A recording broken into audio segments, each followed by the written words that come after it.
glad that here in this college, at least for science and social sciences, you know the value of everything even if the price is zero. I think this is due to the legacy that we have of Dr. H.N., whom I had the privilege of knowing, and who had earlier, many, many years ago, once invited me to this place. So I'm honored to be here. And if I must suggest to Professor Ramarao, you can extend the idea of not paying your people, but you can charge them a tax, because many of them will pay for the honor of coming to National College.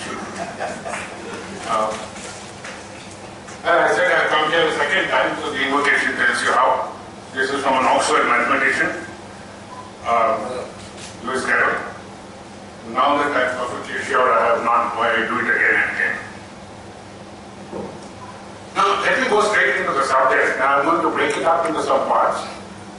If you have any questions or clarification, please ask at any point in time. And in general, when we talk of science, we think of physics, we think of chemistry, the natural sciences, life sciences, and so on. And what is common behind all this? First, there's the study of the natural world. And second, it's a systematic study of nature, where you formulate hypotheses, you test your theories. And experimentation is an essential part of science. Now, unfortunately, as Professor Nicholas Georgescu-Roegen pointed out once, you can't talk to an atom and say, why do you do what you do? So you have to find other ways of doing it. And the way that is generally accepted is that of experimentation. People postulate a hypothesis, you test it, you reject it. And when you reject it, you make progress going forward. So skepticism is a very essential part of the scientific attitude. What about engineering? I see it as the application of the principles of science to problems of production in society. Mechanical engineering, for example, deals with how machines and other things are produced. And the line between engineering and science can be very thin. My friend Professor Krishna Prasad was a professor of mechanical engineering in the Institute of Science. But he went into Holland, he became a professor of physics. So it's basically the way different institutions draw lines. But engineering is the application. There are very many kinds of applications, mechanical, electrical, areas of space, chemical, there are many. But in engineering, we are concerned with the problem-solving aspect. How do I take the knowledge that I have and produce something that is useful? Let me move to society. All of us form a society. It's the agglomeration of people living in a particular region. You can cut the region in different ways. We are all part of the society of Bangalore. We are all part of the society of Karnataka. We are all part of the society of India. We are part of the society of college teachers and students. You can slice it in very many different ways. But it is an agglomeration of people. We are all similar as human beings, but otherwise we are very different in essential ways. Identity is very important. All of us have multiple identities. And I venture to say that this multiplicity of identity is something very unique to us. We are Indians when it comes to our passport. But otherwise, you can slice us in different ways. We are Kannadigas, we are Telugus, we are Punjabis, we are engineers, we are economists, we are musicians. We have caste identities, we have various other kinds. And many of us are many of these things at the same time. That is something that is unique, this multiple identity, and it's unique to our society. Now, the study of people and of society is the domain of the humanities. Music, language, behavior, all of them. History matters. History, because the past shapes the present. There is no unique thing when we look back at the past from the perspective of the present. We interpret the facts of the past somewhat differently. And right now we are seeing major reinterpretations of India's past. The material aspects of society is the subject matter of economics. That's my discipline. Basically defined as the study of people in the ordinary business of life. Now, I heard talk about the social science forum and I don't want to upset anybody. But I think the term social sciences is a generous one, but sometimes it's misleading. My own discipline, economics, in a strict sense, would not be a science. And the reason is very simple, because experimentation is not possible in this discipline. You can have a systematic study, you can have a logical study, you can have statistical testing, but experimentation. Now, if science is defined as that which depends on experimentation and refutation of hypotheses, then economics will not be a science, nor sociology. On the other hand, if you say it is the search for truth, then that's a different matter, because the truth can change depending on what questions you ask and who is asking them, which way you look. So if it is used in the larger sense that science is a search for truth, all honest academic work is science. But one difference in the humanities, in the social sciences, is that we can talk to people. We can talk to groups of people. The scientists cannot talk to their atoms and their nuclei, but we can talk. And that is another source by which participant observation, direct questioning. The point comes up, however, is do they tell the truth? One of the most important variables that economists use in studying the economy is called income. But try asking somebody what their income is there any chance you will get the truth? If they're trying to show off at a marriage, they will exaggerate it. If they're worried about the income tax man, they will bring it down. And anyway, the concept is quite fuzzy. What is income? Is it a basic salary? Is it salary with DA? Is it salary after tax? Does transport allowance come into it? In so many ways. The concept is a fuzzy one. And in many of the concepts that we use in economics and in the humanities, the concept is not as well defined and rigorous. It's not like a number which is unique. There is a penumbra around the concept where there is a certain amount of fuzziness. There is a point where the income, the variable I call wealth, stops being wealth and becomes income. The income becomes wealth. These are things that mix. So there is a core concept and there is a penumbra around it. And when you do your analysis, you have to take this into account. And this is one reason why you find economists from the same set of facts sometimes draw different conclusions. That's another reason it's not science. In science, you have an experiment, it has only one answer. But that's not true in the social sciences. We use other types of reasoning. We use dialectics. As Marx said, dialectics, you start with a concept, the concept changes, and in due course it becomes its opposite. You're all aware, for example, that when a doctor prescribes a tonic in small doses is good for you. But you take the tonic in large doses, it becomes toxic. It's the same material. So this is the way dialectics works. We use anthropomorphic methods of study, but scientific skepticism remains relevant. When somebody puts up a thesis, you test it with logic, test it with data, test it with reason, accept it only if it passes that test. Now, what are the needs in society? Societies have multiple needs. I'm talking of food, water, shelter, but you also need defense, you have to protect yourself, you need a police force, you need law and order. So we have to use the resources that are available in society in order to meet these needs. And generally speaking, in all societies, the way it is done is through a social contract. We as citizens put in power a government that does these things for us. There are different ways of doing so, but we live in a modern world and every modern society needs a government. We're in a stage in which we cannot function without one. Now what about resources? I said that we need to use resources to get things done. There are basically three kinds of people who can work, but people is itself a wide thing. All of us have our hands and we can do some physical labor, some of us are good at it, some of us are not. But then with education, you develop your skill. So that we can say people at the lowest level, everybody is common, but then with education, with skills, with experience, people become more. And this is what Karl Marx meant when he said that it's abstract labor. Yesterday's work, develop the machine I use today to make myself more productive. So people should be seen at a basic level as a resource, but then as a resource with education.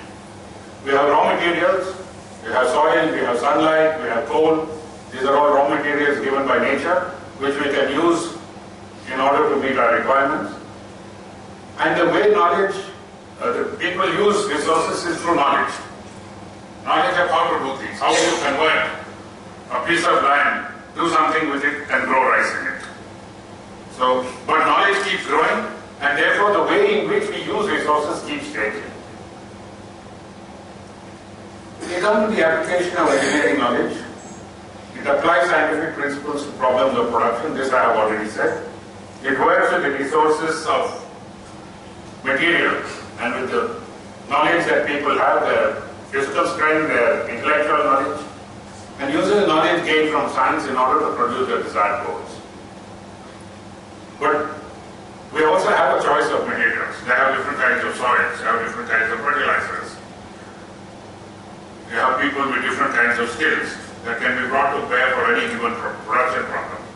There are different ways of solving the problem, there are different ways of posing the problem. Now, suppose I want to cross a small stream, go from one side to the other. You can build a stone bridge, that's one way of doing it. You can build a bridge with wood. You can build a steel structure. You can use a boat to cut across. And if you're a very good long jumper, you can run and just jump across. There are different ways of doing this. How does one choose which way to go? If there is a culture with boats, we can use it. But if it is something where you want to cross regularly, transport materials, then you may need a bridge of some kind. And the kind of bridge you build depends upon the resources that you have. So there are skills that are available of varying quality. There is an availability of imperfectly substitutable materials. You can substitute, we used to put up buildings with lime and mortar, now we use steel and cement. But over time it changes, but there are choices to make. In some sense they are substitutable to build a building, but they are not perfect substitutes. Cost change, the requirements change, the longevity of the building, all these come in. So you do have substitutes, but they are not perfect substitutes. There is sometimes a relative scarcity of alternate materials. There are the preferences of people. Now in the case of the bridge, I talked of a wooden bridge, but there are people who tell you don't cut trees. If you don't cut trees, what do? You have to find another way. Don't use coal. There's something that we hear regularly today. Don't use machines, give people jobs. Machines take away jobs. We are a country with a large number of people. So find ways in which you employ people, use less machines. All these are pressures that come to you from society. But all of them are design specifications for engineers who have to take into account in trying to solve a particular problem. Then there is a question of priority. Food, for example, is an essential. We have to grow food first. Then after that we can think of other things. So there has, with the resources, you've got to have a set of priorities. It was Marie Antoinette who said, oh, the people don't have bread, let them eat cakes. But very shortly after that they cut her head off. So the level of knowledge in society is absolutely critical. Both engineers and economists use this word and use it very differently. Concept of efficiency in engineering related to machines, related to the output that comes out for a given amount of input, whereas in economics it has to do with the rate of return on money. You invest some money and what is the rate of return you get on it. But we want to do something, a given amount with a minimum of effort. We use a machine. Now, we can all, if we want to build a road, take space and time. There's a lot of drudgery involved. You can reduce drudgery if you use machines. But if you use machines, you need less people as well. So there is a kind of trade-off that you have to make in this particular process. How do you make that trade-off? If you are into business, you will also ask how much profit can we make from this project. You will choose that project which gives you the greatest profit. There the definition of efficiency has changed completely from what engineers would use to one which is defined in financial terms. It may be engineering-wise quite inefficient, but it may be the one that businessmen would pick. So the concept of efficiency and the related concept of productivity are somewhat dicey, they're somewhat difficult to deal with. In any given case, we have to define the word and stick to the way we want to use it. And it is when productivity and efficiency are under consideration that the principles of management come in. How efficiently are we using our resources? Economists use something called a production function that they use to measure factor productivity. The idea is that 1 unit of a factor that you deploy in the process of production should give you the maximum output possible. You can put it in cost reduction terms and say for a given amount of output, reduce the resources that you need to the minimum. One of them, you either maximize or minimize at a given level. How do we measure this productivity? I just gave the example of getting a road using physical labor or using machines. Now, if you use a machine, then you say per hour or per day, you can get more work done. But does labor productivity increase because you reduce the number of people? Those people who are working produce an X amount, but then there are less number of people working. They are compared with a large number of people looking for jobs. So can we sacrifice this kind of efficiency in order to give jobs? There are choices to be made. It's not necessarily a good thing to do the most efficient thing always. Machines can reduce the demand for labor, that is one. But machines also enhance human dignity by reducing drudgery. Where do we draw the line? Now, I finally come to this word management. The title of my talk says, where does management come in? And we've talked about sciences, we've talked about engineering is. Now, the principles of management, which has to do with efficiency, productivity, profit, use of resources, the application of the principles of economics and other disciplines to problems of production in a way that is efficient. And it is this that determines which kind of resource, how much labor, how much of machinery, how much of finances, how much of organization. Efficiency is not a simple concept, but management given its goals then tells you how to do it. And that particular way of production, the engineering knowledge that you use, going through the filter of management in order to decide on a particular way of doing things, is where you get your technology. What method of engineering, what mix of materials, what human skills do we combine in order to get a given job done? It depends on the resource endowments and the management skills adopted. Therefore, engineering knowledge mediated through management principles leads to technology in any given society. So technology in that sense is not neutral. We can say the technology of doing something, but the technology of producing a given thing may be very different in India and in the United States. However, management is a subject, a discipline that deals with complex and difficult problems. With their problems, the goals are clear. The resources needed, like funds and personnel, are known, and where plans can be made. For example, the Space Department launches satellites. These are not simple, they are extremely complicated tasks. In order to launch a satellite, you need to bring different kinds of engineering skills, different kinds of personnel skills, different kinds of organizational skills, funding. The job is an extremely complicated one. But it is something that modern managements can deal with. And you can do this because your goal is known. The Prime Minister the other day, Satish Dhawan Center in Andhra Pradesh, gave a goal to ISRO. It says, I want you to launch a satellite for the SAARC countries. The goal is very clear. ISRO has the funding, the technical capability, the launch pads. They've got a job, it's a difficult job, but it's a clear-cut job where they know what is to be done. But what happens when the goals are not known, when there is a lack of clarity? In economics and planning, in the humanities, these are called wicked problems. They're not wicked in the sense of being evil, they are wicked in the sense of being very difficult or impossible to solve. The goals may keep changing. Resources to work with are unclear. Disagreements about related issues. You think of any number of problems. Earlier when we were having 1x2 coffee, we were talking about inflation. Inflation is a big problem. We don't quite know what is causing inflation. And if you let Mr. Raghuram Rajan in the Reserve Bank find a way of dealing with it, you might find that he solves the problem of inflation, but creates a problem of unemployment. So the solution to a wicked problem may well lead to the creation of another wicked problem. This is the nature, because the goals are unclear, the resources you work with are unclear, the mechanisms by which economic processes work. What Mr. Raghuram Rajan in the Reserve Bank can do is increase or decrease interest rates. But how that works in Indian society, how it impacts different sectors of the economy, how long it takes to get that impact, these are dicey matters. There is no very clear-cut answer. Something that happened last year may not happen this year. So this is a wicked problem. And many problems in society are wicked problems. Management techniques don't necessarily work very well there. Now, what is the implication of all that I have been talking about?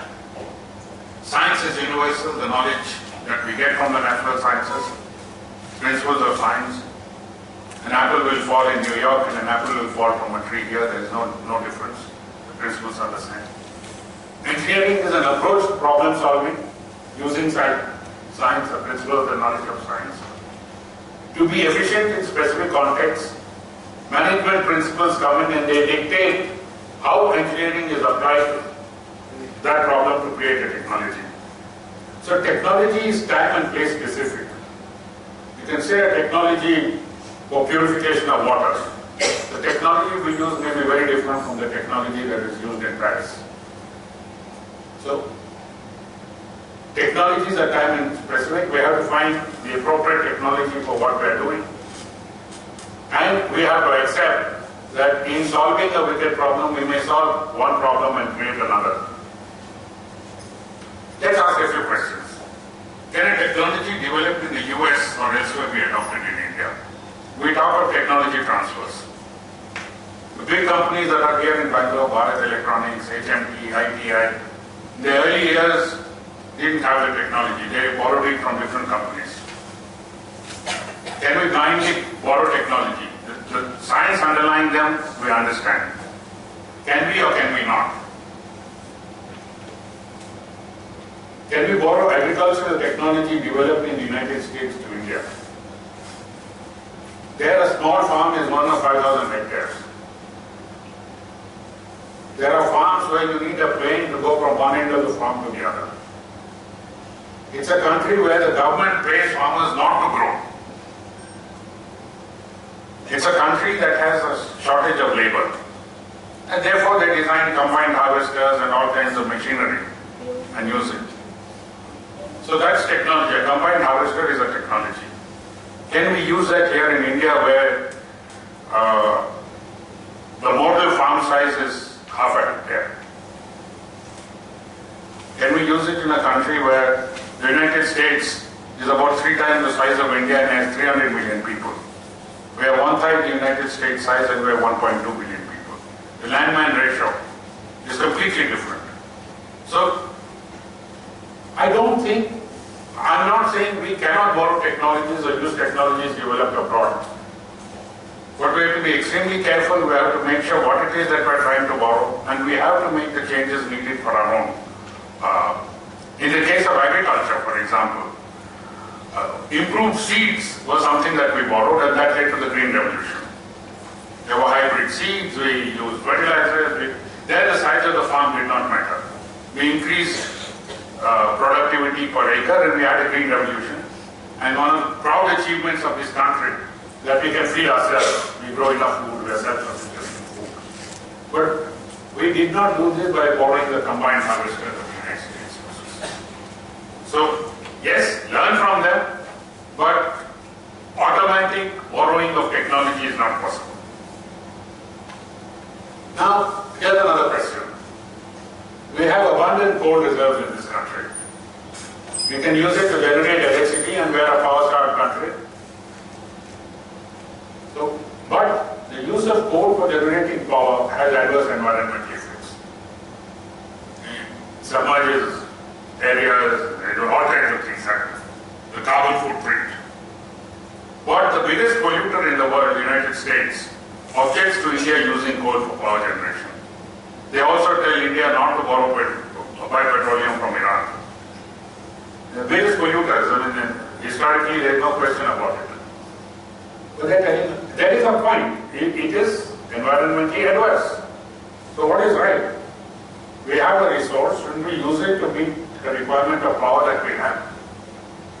And if we do so, we are going to contribute very adversely to global warming, will lead to all kinds of changes. What is right in this context? One more.